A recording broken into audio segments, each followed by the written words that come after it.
साथियों नमस्कार। आज के इस लाइव सेशन में मैं शक्ति रावत आप सभी का बहुत बहुत स्वागत करता हूं। और जैसा कि आप सभी को जानकारी है कि आज का जो ये लाइव सेशन है ये हमने रखा है एक साइलेंट इमरजेंसी पर। जब मैंने ये विषय सोशल मीडिया पर डाला तो बहुत सारे लोगों ने मुझसे पूछा कि ये क्या मामला है, क्या विषय है, क्या कहना आप चाह रहे हैं। तो इस सेशन की शुरुआत करते हुए मैं आप सभी को बताना चाहता हूं कि बच्चों की जो मेंटल हेल्थ है आज वो बहुत खतरनाक तरीके से प्रभावित हो रही है। और हम इस विषय को समझें न समझें, जाने न जाने, इस पर ध्यान दें या न दें, ये निश्चित तौर पर एक बहुत गंभीर समस्या है। और जिस तरह से हमारे देश ही नहीं पूरी दुनिया में बच्चों की मेंटल हेल्थ प्रभावित हो रही है, ये एक बहुत गंभीर मामला है और इसके बहुत घातक परिणाम आने वाले समय में हमारे सामने होंगे। अब भी आने शुरू हो गए हैं, लेकिन जैसे कि हमारी आदत है कि हम समस्या की तरफ पीठ करके बैठ जाते हैं और हम सोचते हैं कि अगर समस्या पर ध्यान न दिया जाए तो समस्या अपने आप खत्म हो जाएगी या कि उसका कोई समाधान निकल जाएगा। लेकिन आमतौर पर जीवन में ऐसा होता नहीं है। अगर समस्या होती है तो उसके समाधान पर बात हमें करनी ही होगी, और अगर हम उसके समाधान पर बात नहीं करते हैं तो इसका मतलब ये है कि हम उस समस्या से बचना चाह रहे हैं सिर्फ, और उस पर ध्यान न देकर अपनी जिम्मेदारी से पीछे हट रहे हैं, मुंह चुराना चाह रहे हैं। तो आज के इस सेशन में मैं बात कर रहा हूं बच्चों की, हमारे देश में खास तौर से बच्चों की बिगड़ती हुई मेंटल हेल्थ की। दोस्तों, जैसा कि हम सभी जानते हैं कि नींव किसी भी मकान की, किसी भी भवन की, किसी भी इमारत की सबसे जरूरी चीज होती है, क्योंकि नींव जितनी मजबूत होती है उस पर बनने वाली इमारत या भवन भी उतना ही मजबूत होता है। वो भवन या इमारत या वो मकान कितने समय तक टिकेगा, कितना मजबूत बनेगा, ये निर्भर करता है, ये डिपेंड करता है उसकी नींव पर। अगर नींव ही कमजोर हो जाए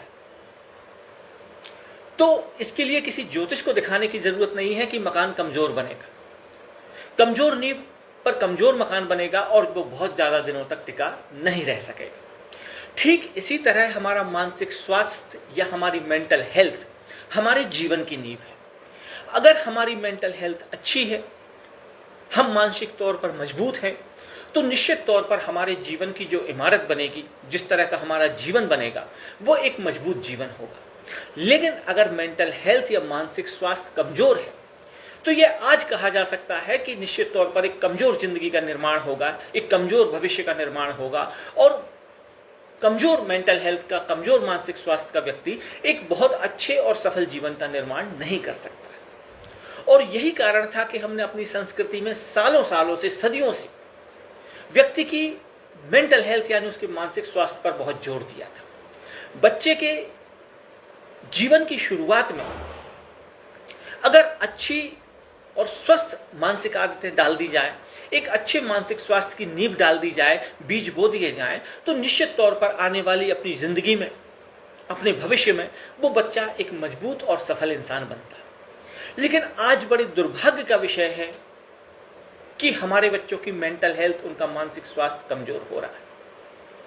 उसके बहुत सारे कारण हैं, लेकिन उनमें सबसे बड़ा जो कारण ये है वो ये है कि जिस तरह से हमने बिना किसी तैयारी के और गैर जिम्मेदाराना ढंग से तकनीक, सोशल मीडिया, इंटरनेट और ये सारी चीजें उनके हाथों में दे दी हैं, और इसके लिए उनको तैयार नहीं किया है और ना ही सावधानियां बरत रहे हैं, उसका परिणाम ये हो रहा है कि तकनीक, इंटरनेट का बेतहाशा उपयोग, डिजिटल लत, डिजिटल एडिक्शन की लत हमारे बच्चों को क्रमबद्ध तरीके से मानसिक तौर पर कमजोर बना रही है। आज अगर आंकड़ों की बात की जाए तो पूरे एशिया में भारत की स्थिति सबसे गंभीर नजर आती है। अगर हम ऑनलाइन एडिक्शन और गेमिंग के आंकड़ों को देखें तो दुनिया के 24 देशों की लिस्ट में भारत 17वें नंबर पर है। लेकिन अगर ऑनलाइन बच्चों के उपयोग के हिसाब से हम इन आंकड़ों को देखें तो भारत दुनिया में दूसरे नंबर पर है। यानी हम विश्व में दूसरी स्थिति पर हैं, सेकंड नंबर पर हैं बच्चों के इंटरनेट उपयोग करने, डिजिटल एडिक्शन, ऑनलाइन गेमिंग जैसी लतों के मामले में। अभी कुछ ही समय पहले WHO ने 44 देशों में एक सर्वे किया है, जिसमें यूरोप और एशिया के दोनों देशों को शामिल किया गया है। उनमें बच्चों की मेंटल हेल्थ का सर्वे WHO ने, विश्व स्वास्थ्य संगठन जो है, उसने किया है। और उसमें जो आंकड़े निकल कर आए हैं वो बेहद चिंताजनक आंकड़े हैं, क्योंकि इन 44 देशों में जो हजारों लाखों बच्चों पर और टीन एजर्स पर जो सर्वे किया गया है उनकी मेंटल हेल्थ को लेकर, उसमें अगर भारत के आंकड़ों की बात की जाए, भारत के जो सर्वे में निकल कर आए हैं आंकड़े, उनकी बात की जाए तो करीब करीब 47 से 48% बच्चे डिजिटल एडिक्शन के कारण खराब मानसिक स्वास्थ्य का शिकार हो रहे हैं, उनकी मेंटल हेल्थ बिगड़ रही है। ये आंकड़े तेजी से बदल रहे हैं और बढ़ रहे हैं। टीन एजर्स और बच्चों को मिलाकर बात की जाए तो 16 से 18% लड़के, और अगर लड़कियों की बात की जाए तो 24 से 27% लड़कियां डिजिटल एडिक्शन के कारण, बच्चों की और टीनेजर्स की मैं बात यहां पर कर रहा हूं, डिजिटल एडिक्शन के कारण खराब मानसिक सेहत के शिकार हो रहे। लड़कों से ज्यादा खराब स्थिति लड़कियों की है।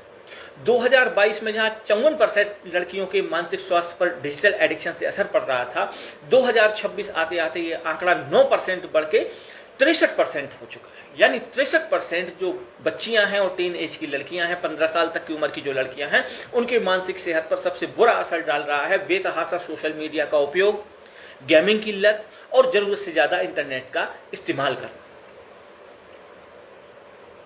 ये आंकड़े अपने आप में चिंताजनक हैं। इसके गंभीर परिणाम अब हमारे सामने आना शुरू हो गए। ये जो मैं बात कर रहा हूं, ये ऐसा नहीं कि इसके दुष्परिणाम कभी आएंगे, इसके दुष्परिणाम आना शुरू हो गए। ये जो आंकड़े भी मैंने बताए हैं कि करीब करीब आधे से ज्यादा बच्चे, उनके मानसिक स्वास्थ्य पर खास तौर से गंभीर असर गेमिंग की लत, सोशल मीडिया, इंटरनेट का बेतहाशा यूज डाल रहे हैं, उसके दुष्परिणाम सामने आने शुरू हो गए हैं। सबसे पहला यह है कि बच्चों में चिड़चिड़ापन बहुत तेजी से बढ़ रहा है, उनमें एंग्रीनेस यानी गुस्सा बहुत तेजी से बढ़ रहा है, बच्चे अकेलेपन के शिकार हो रहे हैं, एंजाइटी के शिकार हो रहे हैं, घबराहट महसूस करते हैं। बहुत सारे बच्चों पर हमारे देश के डॉक्टर और जो बड़े हमारे चिकित्सा संस्थान हैं वो लगातार अध्ययन कर रहे हैं और उनकी रिपोर्टें, उनके नतीजे भी बहुत चौंकाने वाले हैं। बहुत सारे बच्चे ऐसे हैं कि जिनको अगर बहुत देर तक इंटरनेट का उपयोग करने ना मिले या स्मार्टफोन हाथ में ना रहे, उन्हें बेचैनी महसूस होने लगती है, उन्हें घबराहट महसूस होने लगती है। ये बच्चे असल जिंदगी से कट रहे हैं क्योंकि वो अपने जीवन का बहुत सारा समय, अपने दिन का बहुत सारा समय एक काल्पनिक दुनिया में बिता रहे हैं। इसके अलावा उनकी सेहत पर जो दूसरे प्रभाव पड़ रहे हैं, जैसे आंखों का कमजोर होना, स्लीपिंग साइकिल बिगड़ना, ये तो अपनी जगह है ही। ये सब भी गंभीर मानसिक स्वास्थ्य के संकेत हैं, मेंटल हेल्थ के बिगड़ने के संकेत हैं। लेकिन इसके साथ साथ उनके अंदर साइकोलॉजिकली, मनोवैज्ञानिक बहुत सारे बदलाव आ रहे हैं। मैं यहां पूरी जिम्मेदारी से कह सकता हूं कि ये जो स्थिति बन गई है और जिसको हम अनदेखी कर रहे हैं, इसके चलते हमारे बच्चों की मानसिक सेहत पर गंभीर प्रभाव पड़ रहा है और ये गंभीर प्रभाव उनके आने वाले जीवन को निश्चित तौर पर प्रभावित करेगा। हम इसको एक परिवार के बच्चे की समस्या नहीं मान सकते, ये पूरे समाज के बच्चों की समस्या है। और स्वाभाविक बात है कि जब एक परिवार का एक बच्चा मानसिक तौर पर कमजोर होगा, समाज के बहुत सारे बच्चे मानसिक तौर पर कमजोर होंगे, एक कमजोर समाज की नींव रखी जाएगी। एक ऐसा समाज जो कि मानसिक तौर पर बिल्कुल कमजोर होगा। और हम इतने पर भी रुक नहीं गए हैं, अब एआई और दूसरे टूल के माध्यम से हम और उनके दिमाग को कमजोर करने में लगे हुए हैं। रोजमर्रा की छोटी छोटी चीजें जो बड़ी आसानी से हम कर सकते हैं, वो भी हम एआई से पूछ कर रहे हैं। यानी हम पूरी तरह से अपने दिमाग को खुद तो बेकार कर ही रहे हैं, अपने बच्चों के दिमाग को भी पूरी तरह से पंगु और पूरी तरह से नाकारा बना दे रहे हैं।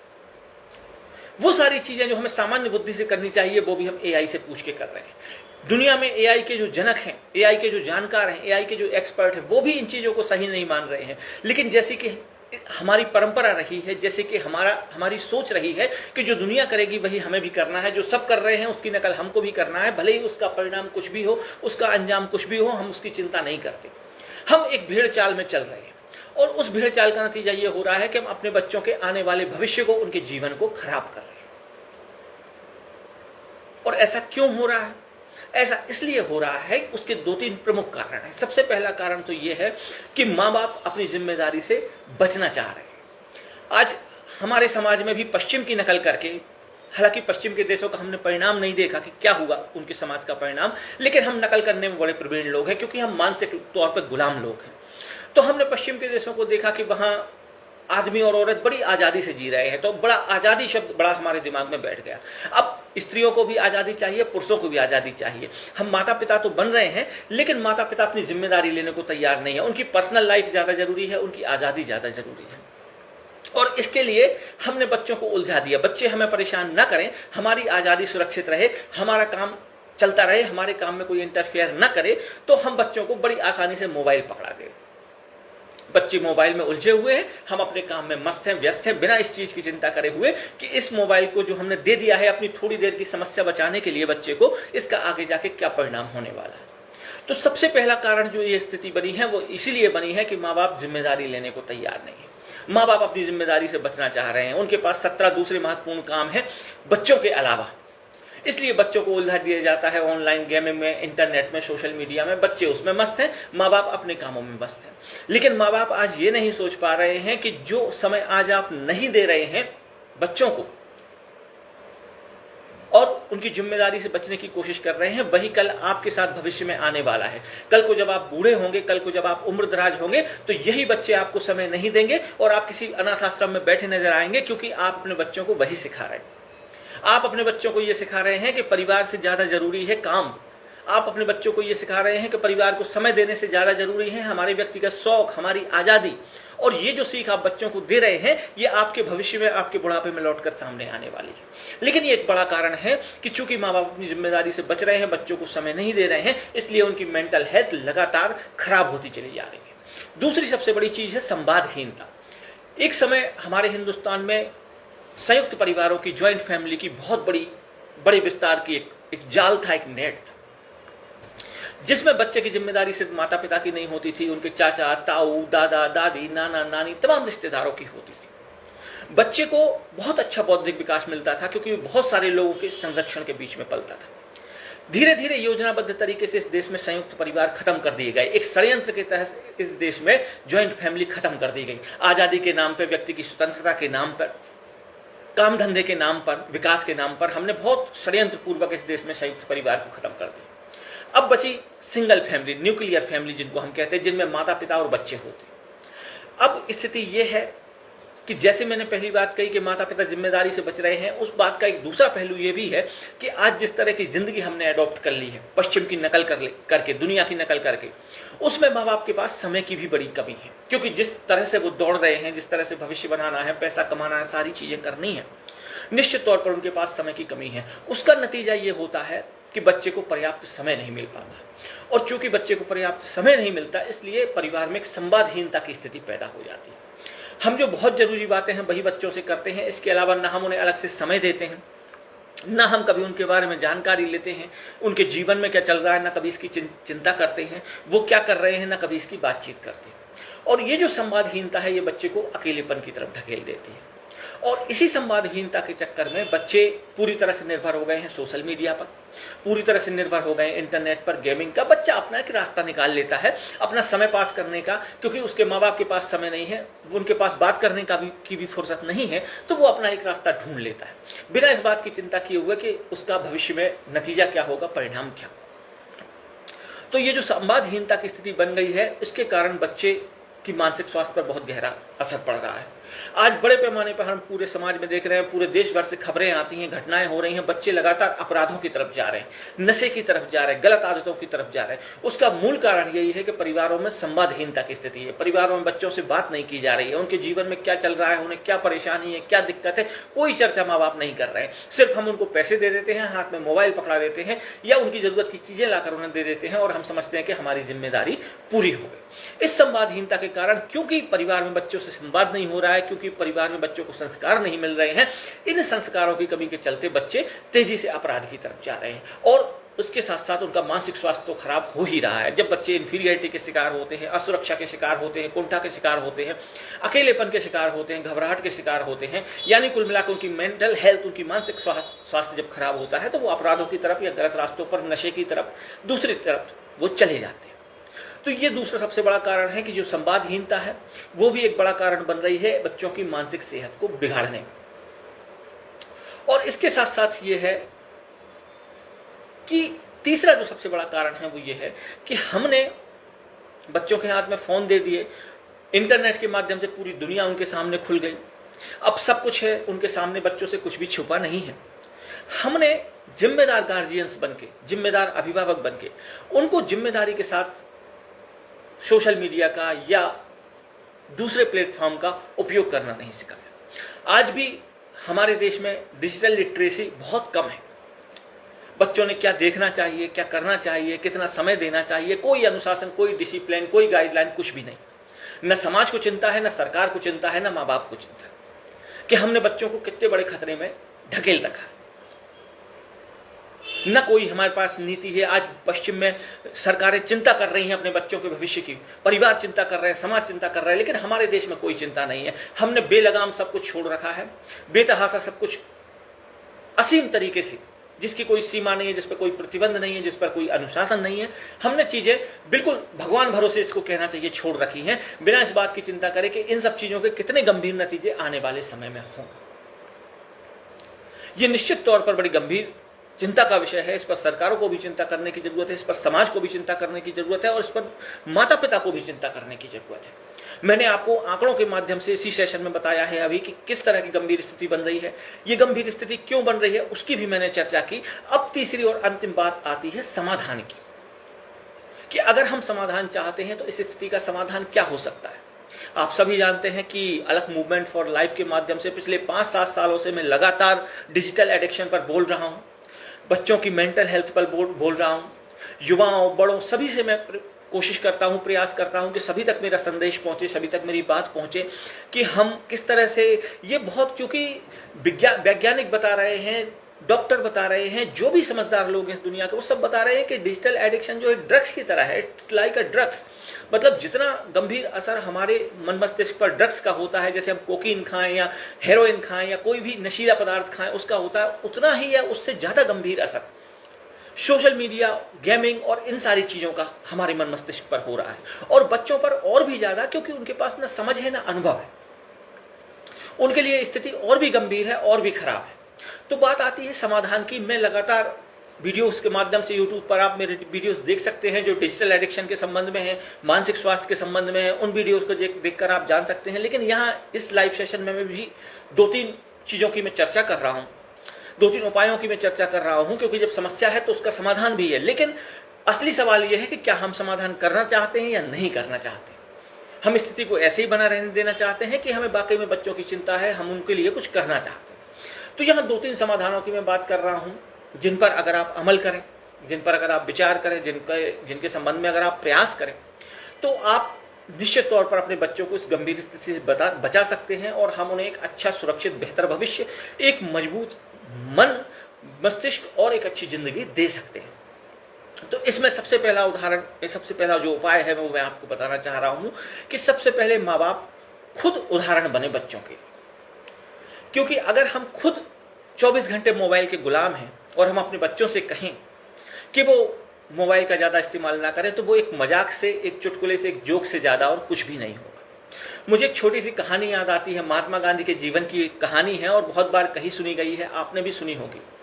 महात्मा गांधी जब देश भर का भ्रमण करते थे, बड़ा उनका नाम हो चुका था, लोग उनकी बात सुनते थे, मानते थे। तो भ्रमण करते हुए महात्मा गांधी एक गांव में पहुंचे। जब शाम वो उस गांव में रुके हुए थे तो एक महिला अपने बच्चे को लेकर आई उनके पास, छोटा सा बच्चा 8-10 साल का, उसको वो लेकर गांधी जी के पास आई और उसने गांधी जी से कहा कि महात्मा जी, मेरे इस बच्चे को गुड़ खाने की बहुत बुरी आदत लग गई है, ये पूरे दिन गुड़ खाता रहता है, इसको कितना भी मना करो, कितना भी रोको, ये मानता ही नहीं है, सुनता ही नहीं है। तो आप चूंकि पूजनीय हैं, आप आए हैं, आपकी बात भी ये मानेगा, तो आप इस बच्चे को कह दें कि ये गुड़ ना खाए। अगर आप इससे कह देंगे कि ये गुड़ ना खाए तो मुझे पूरा यकीन है कि ये गुड़ खाना बंद कर देगा। गांधी जी ने कुछ देर सोचा, फिर उन्होंने कहा कि बहन एक काम करो कि तुम इस बच्चे को कल मेरे पास लेकर आओ। आज तो मैं नहीं कहूंगा, लेकिन मैं कल कहूंगा, इसलिए तुम कल लेकर आओ।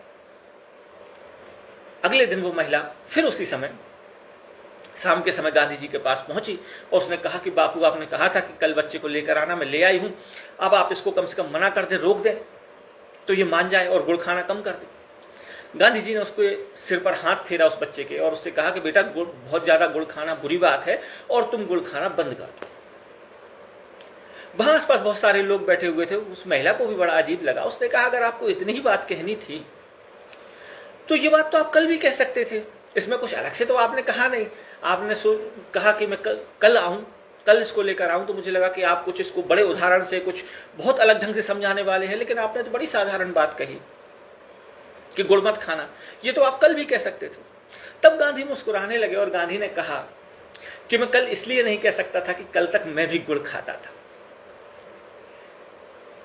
और जब तुमने कहा कि इस बच्चे को गुड़ छुड़ाना है तो फिर जरूरी हो गया कि मुझे भी गुड़ छोड़ना पड़ेगा, क्योंकि जब मैं गुड़ खाना बंद करूं तभी मैं किसी दूसरे को कह सकता हूं कि वो गुड़ खाना बंद कर दे। यही स्थिति हम सबके जीवन में है। हम खुद ही मोबाइल के, इंटरनेट के, ऑनलाइन चीजों के, सारी बातों के गुलाम बने हुए हैं। हम अपने बच्चों को कैसे समझाएंगे, कैसे उनको रोकें? हमें निश्चित तौर पर अगर उनको मानसिक रूप से स्वस्थ रखना है, अच्छा रखना है, तो सबसे पहला काम हमें यह करना होगा कि हम उनके लिए उदाहरण बनना। हम पहले उन चीजों पर लगाम लगाएं, फिर हम अपने बच्चों से कहें, तो निश्चित तौर पर वो आपकी बात मानेंगे, क्योंकि वो देखेंगे कि हमारे माता पिता भी उस पर अमल कर रहे हैं। तो सबसे पहली बात है कि बच्चों के लिए उदाहरण बने, और उदाहरण बनने के लिए खुद इन चीजों से पीछे हटें, डिजिटल एडिक्शन से पीछे हटें। अगर आपको ऑनलाइन गेमिंग की आदत है तो उसको कम करें, उसको नियंत्रित करें, उनके सामने एक उदाहरण प्रस्तुत करें कि ये चीज खतरनाक है, नुकसानदायक है, इसलिए हम भी कम इसका उपयोग कर रहे हैं, आप भी इसका उपयोग कम करें। और जब आप उनके सामने उदाहरण बनकर कोई बात कहेंगे तो निश्चित तौर पर बच्चे के मन पर उसका असर पड़ेगा, वो आपकी बात सुनेगा भी, आपकी बात मानेगा भी। दूसरा उपाय है अनुशासन। अनुशासन या डिसिप्लिन जीवन में बहुत जरूरी है। जब भी मैं जीवन प्रबंधन पर बात करता हूं, जैसा कि आप सभी जानते हैं, तो मैं निश्चित तौर पर अनुशासन पर भी बात करता हूं, क्योंकि अनुशासन बिना जीवन एक पशु का जीवन है, एक जानवर का जीवन। यहां तक कि मैं यहां कह रहा हूं, लेकिन अगर आप पशुओं को भी गौर से देखें तो आप पाएंगे कि उनमें भी एक तरह का अनुशासन मिलेगा, उनकी दिनचर्या में भी एक तरह का अनुशासन मिलेगा। अनुशासन के बिना न तो जीवन व्यवस्थित हो सकता है, न जीवन में कोई सफलता पाई जा सकती है। तो अनुशासन का मतलब ये नहीं है कि बच्चों के हाथ से सीधे मोबाइल छीन लेना है, या उनको डांटना डपटना है, या उनको मारना पीटना है, या उनको डराना धमकाना है, ऐसा कुछ भी नहीं करना। इससे तो बात और बिगड़ जाएगी। इससे तो बच्चा जो आपकी बात सुन रहा होगा वो भी सुनना बंद कर देगा। अनुशासन का मतलब यह है कि धीरे धीरे आप खुद भी एक व्यवस्थित दिनचर्या अपनी दिन की बनाएं, और धीरे धीरे बच्चे के लिए भी एक व्यवस्थित दिनचर्या बनाएं।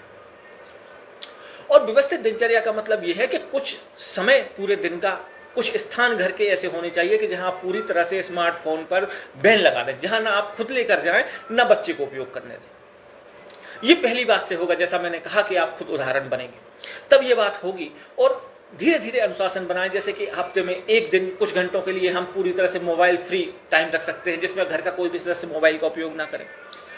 घर की डाइनिंग टेबल है, खाने का समय है, सोने का 1 घंटे पहले का समय है, ये ऐसे समय है जिसमें आप बिल्कुल पूरी तरह अनुशासन का पालन करें। बच्चों से भी कहें कि इस समय में हमें मोबाइल का उपयोग नहीं करना है, स्मार्टफोन का उपयोग नहीं करना। धीरे धीरे जब हम बच्चों को सिखाएंगे, वो अनुशासन में आएंगे, वो दिनचर्या का महत्व समझेंगे, वो अनुशासन का महत्व समझेंगे, स्वाभाविक तौर पर उनकी आदत में कमी आएगी। और जब उनकी इस आदत में कमी आएगी तो उन्हें दूसरी चीजों के लिए समय मिलेगा, दूसरी रचनात्मक चीजें करेंगे, जीवन के दूसरे आयामों की तरफ उनका ध्यान जाएगा, और निश्चित तौर पर इसका सीधा फायदा उनके स्वास्थ्य को और उनकी मेंटल हेल्थ को, खास तौर से उनके मन मस्तिष्क को मिलेगा। और तीसरी और अंतिम बात है कि उनको अच्छी जीवन शैली और आध्यात्म से जोड़ें, धर्म से जोड़ें, अपनी संस्कृति से जोड़ें। आज जो बच्चे भटक गए हैं, दिशा विहीन होते नजर आ रहे हैं, उसका सबसे बड़ा कारण यही है कि हमने उनको न तो अपनी संस्कृति से जोड़ा, न हमने उनको अपनी परंपराओं से जोड़ा, न उनको अपनी संस्कारों से जोड़ा, और न ही स्वस्थ जीवन शैली से जोड़ा। आज के बच्चे ये समझ रहे हैं कि भारत के पास अपनी ना कोई परंपरा है, न कोई जीवन शैली है, न कोई जीवन जीने का ढंग है। जो कुछ भी आया है पश्चिम से आया है, तकनीक पश्चिम से आई है, विज्ञान पश्चिम से आया है, जो भी आज हम जी रहे हैं, जो भी आज हम कर रहे हैं, वो सब पश्चिम की देन है। एक योजनाबद्ध तरीके से बच्चों के दिमाग में ये बात बैठाई जा रही है।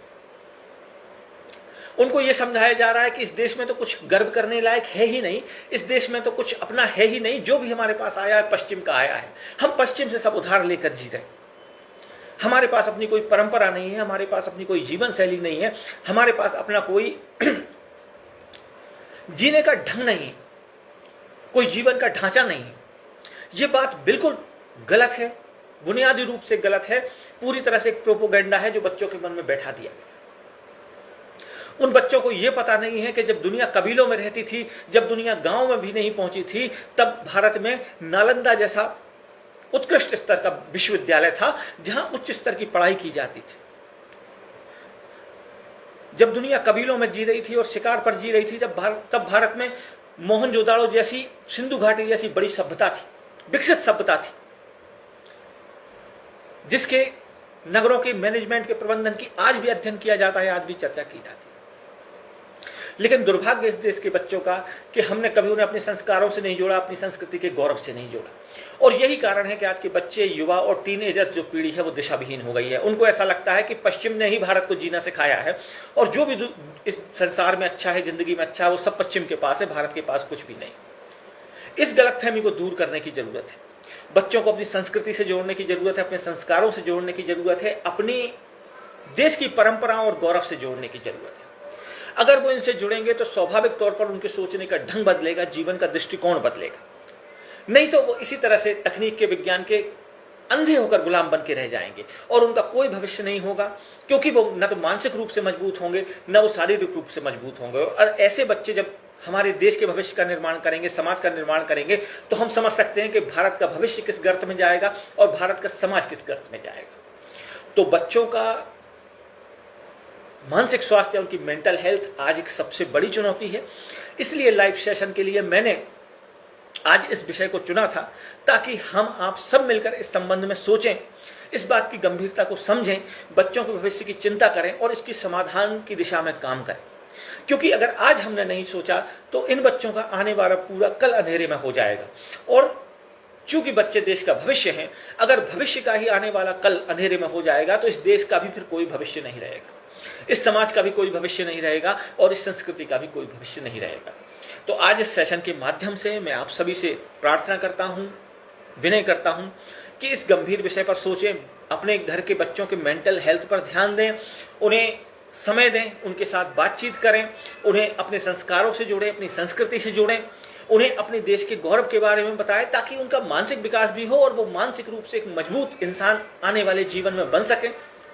और आज बेतहाशा सोशल मीडिया के इस्तेमाल से, गेमिंग के कारण, डिजिटल एडिक्शन के कारण वो जिस मानसिक विक्षिप्तता की तरफ बढ़ रहे हैं, उस पर बढ़ने से उन्हें रोका जा सके। तो इस सब पर विचार करें, इस विषय पर विचार करें, समाधान पर विचार करें, अपने बच्चों के भविष्य की चिंता करें, उस पर विचार करें। इन्हीं शब्दों के साथ मैं आज अपनी बात खत्म कर रहा हूं और आप सभी से प्रार्थना करता हूं कि खुद भी डिजिटल एडिक्शन से बचें और अपने बच्चों को भी डिजिटल एडिक्शन का शिकार होने से बचाएं। नमस्कार।